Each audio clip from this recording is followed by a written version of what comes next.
I'm telling him. This can't go on.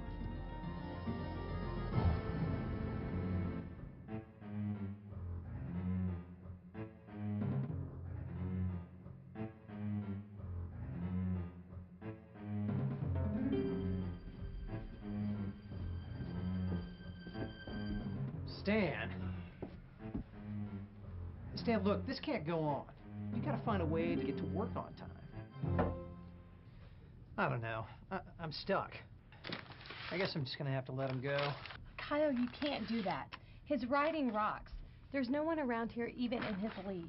Well, I don't have a quarrel with that, but I can't deal with this tardiness thing.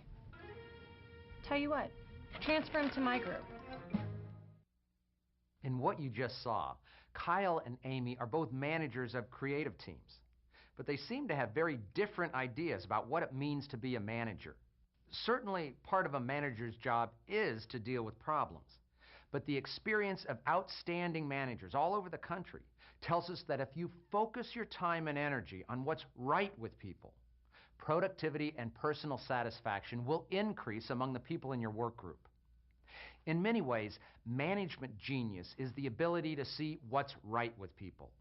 Great managers seem to look past the flaws to focus on positive qualities. A number of years ago, the University of Nebraska conducted a study where they asked average people to stand on a street corner and record their observations of the people walking by. When evaluated, the observations of average people were 70% negative.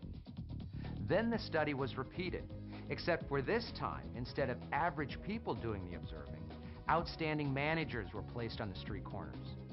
When the observations of great managers were evaluated, they turned out to be 70% positive. Management genius is the ability to see what's right with people.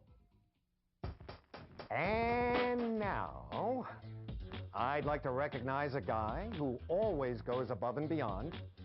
Come in here any Saturday and you'll find Lee cranking away. Go, Lee. Lee, I'm pleased to announce that you've been promoted to Senior Account Supervisor. Hmm?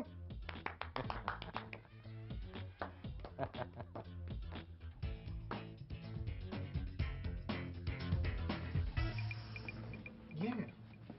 You know how they've been all over us about setting new business appointments? Right, top priority, they said. Well, I've led the pack for the last 6 months. That suck-up hasn't even picked up the phone, but he gets promoted over me. No, I'm not kidding. I'm shocked. This fell out of my chair. I couldn't believe it. I mean, this is ridiculous. In the department we've just been watching, which of the following activities do you think is most likely to increase? Even though setting new business appointments was purported to be the top priority, the person who got promoted was rewarded for being in the office on Saturday, not for setting new business appointments. One of the absolute facts of management is that you always get more of what you recognize. So we'd expect to see more people in the office on Saturday and very little in the way of setting new business appointments. One other thing, when the wrong things are recognized, people in the organization are confused and demoralized. Recognizing the wrong things can be far more devastating than providing no recognition at all. So before you provide recognition or reward for any behavior or activity, ask yourself, is this the behavior or activity I really want to see more of?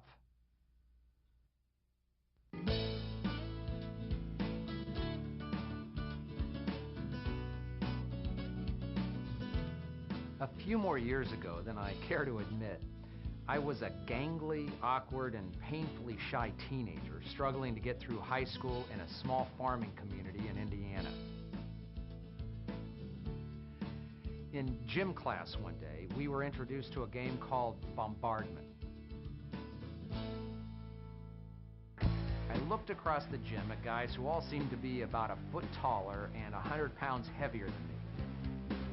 They were bouncing the balls, glaring with blood in their eyes, just waiting to pulverize me. The whistle blew, balls started whizzing by, and I started dodging. As the game progressed, I watched teammate after teammate succumb to this ferocious barrage until finally I was the last man standing.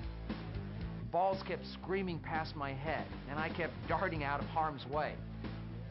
Inevitably, I was hit, and the game was over. As I headed for the locker room, the PE teacher, Coach Allen, paid me a compliment. "You're quick," he said. As I left the locker room, I heard Coach Allen yell across the gym, "Hey, Speedy, the football team lifts weights before school. Why don't you join us?" Well, I'd never considered lifting weights or even thought about playing football. But apparently, the coach saw something in me that I didn't see in myself. And because of his encouragement, I started lifting weights with the football team. A few months later, I was a varsity starter. Coach Allen's recognition energized me. It inspired me to stretch and to grow beyond my wildest dreams.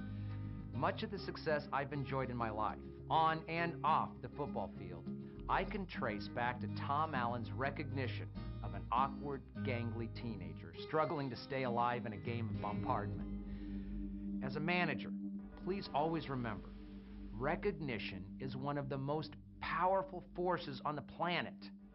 It can bring out the best in all of us.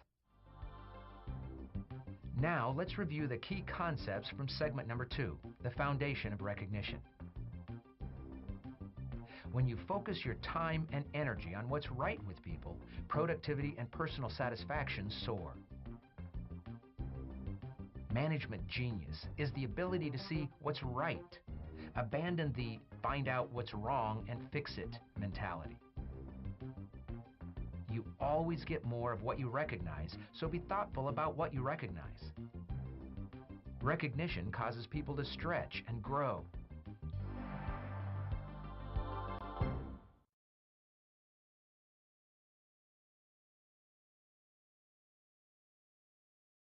You know, it's my birthday this weekend. Really? Yeah. Cindy, hey, how about that? Birthday. Thank you very much.